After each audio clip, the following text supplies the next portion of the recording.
Hai, 60% daripada badan manusia terdiri daripada air. Itu sudah cukup untuk menunjukkan bahawa air itu sangat penting kepada kita. Dan sebenarnya kita boleh lebih tahan lama tanpa makanan berbanding kalau tanpa minum. Tapi, tahukah kamu terma water intoxication? We can actually die by drinking too much water. Jadi benda yang sangat penting for our survival sebenarnya boleh juga become very toxic towards us. Even the good things can be detrimental to you when it is used excessively. Termasuklah pemikiran positif. Saya tidak cakap yang berfikiran positif itu secara keseluruhannya ialah sesuatu yang buruk. Penting, sangat penting, dan I stand for it. I believe in it. But then saya rasa macam tidak cukup diperbincangkan. Bila mana berfikiran positif itu boleh membawa kepada keburukan lebih daripada kebaikan. Itu yang saya rasa macam sayanglah, perlu sebenarnya didedahkan utamanya kepada orang-orang muda lah, bahawa berfikiran positif pun boleh menjadi perkara yang buruk.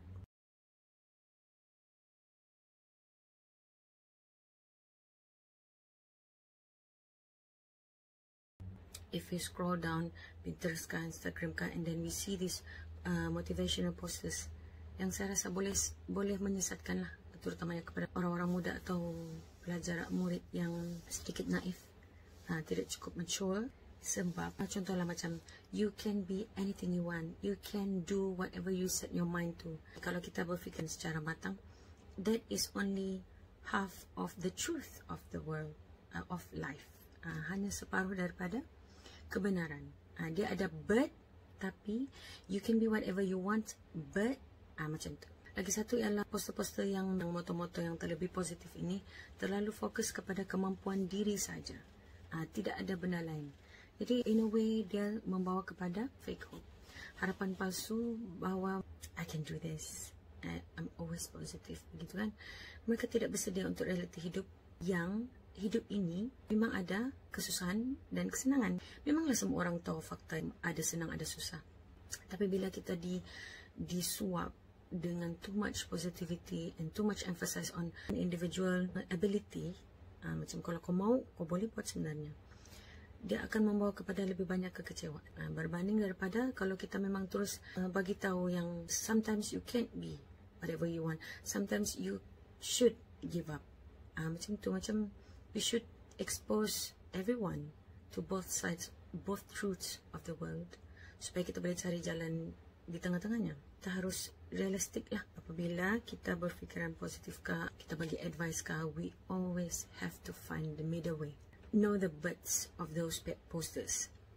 Know the other half of the truth. Itulah saya rasa bila mana positivity itu boleh menjadi toxic.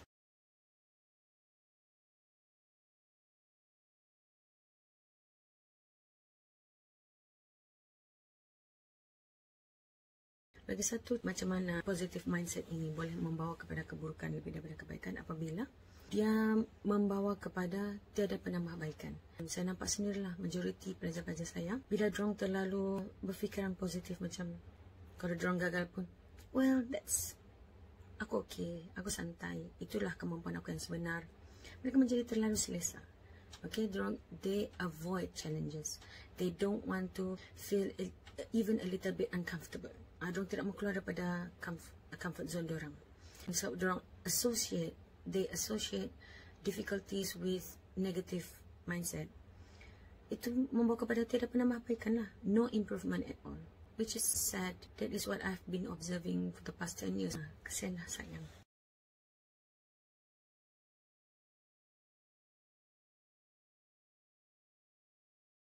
Lagi satu, macam mana positivity ini boleh menjadi toxic ialah apabila kita sebagai masyarakat lah, kita ada jangkaan. Contohlah macam kalau kita tengok orang sentiasa ketawa gembira, happy go lucky, we will praise them. Bila kita happy tu kita associate dengan sukses. Kita cakap kalau orang gembira itu ialah kejayaan lah. Kita terlalu samakan kejayaan tu ialah bila kau happy. When in fact, happiness itu ialah tangga terbawah sekali yang paling senang untuk kita capai. Dan ramai saja orang yang macam dalam definisi kita sebagai masyarakat tidak berjaya tapi masih juga happy.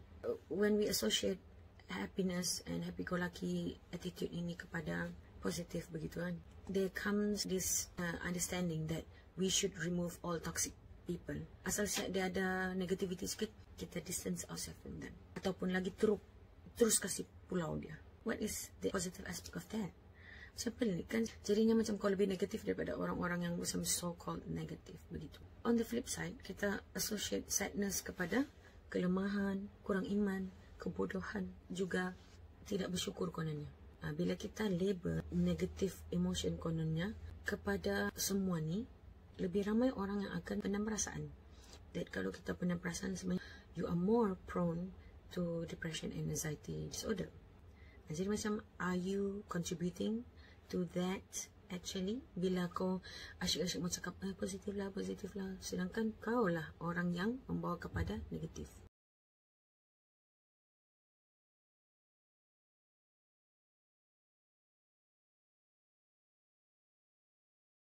Lagi satu aspek toxic positivity ni adalah ia meringkaskan apa yang kompleks. Every story of people who are depressed and anxious are very intricate and very complex.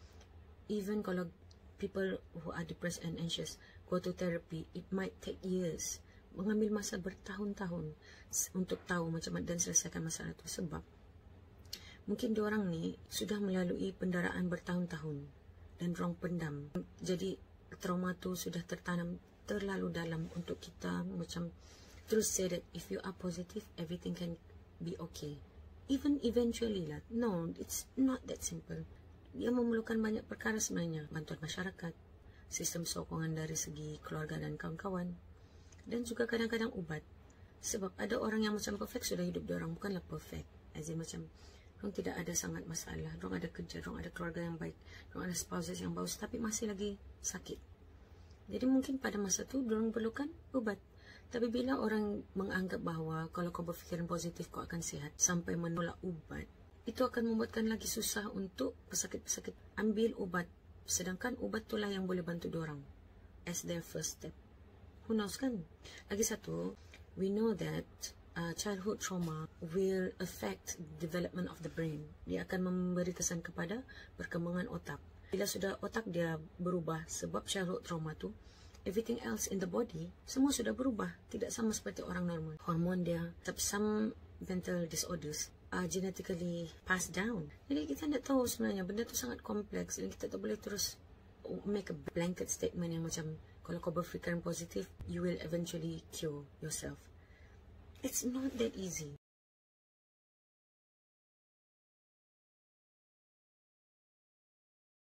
Last sekali lah yang saya rasa yang paling menyedihkan, bila as a Muslim lah, to focusing on positivity itu sudah menghilangkan emosi sebenar dari watak sebenar dalam Quran. They never talk about the real emotion, the raw emotions of the people mentioned in the Quran, our prophets and orang-orang yang macam penting dalam agama kita. Contohnya Maryam kan, ibu kepada Nabi Isa. Kita tidak bincangkan pun tentang macam mana dia begitu sedih lepas dia lahirkan Nabi Isa. Sampai dia ada cakap, bagus lagi aku mati dan dilupakan daripada lalui benda ni lah. Atau bila masa Nabi Yaakob sedih sangat sebab dia kehilangan Nabi Yusuf, menangis sampai dia hilang penglihatan. Kalau kita hidup pada masa tu, kita mau cakap sama Nabi Yaakob, alah berfikiran positif lah, bersyukurlah. He literally cried until his eyesight are gone. What are your comments on that? Macam half of the truth lah of the world kalau saya rasa yang orang-orang terlalu fokus kepada positivity. I leave that to your judgment lah. I hope that saya dapat buat kamu berfikir dua kali untuk topik ni. I hope so. Okay, that's all. Bye.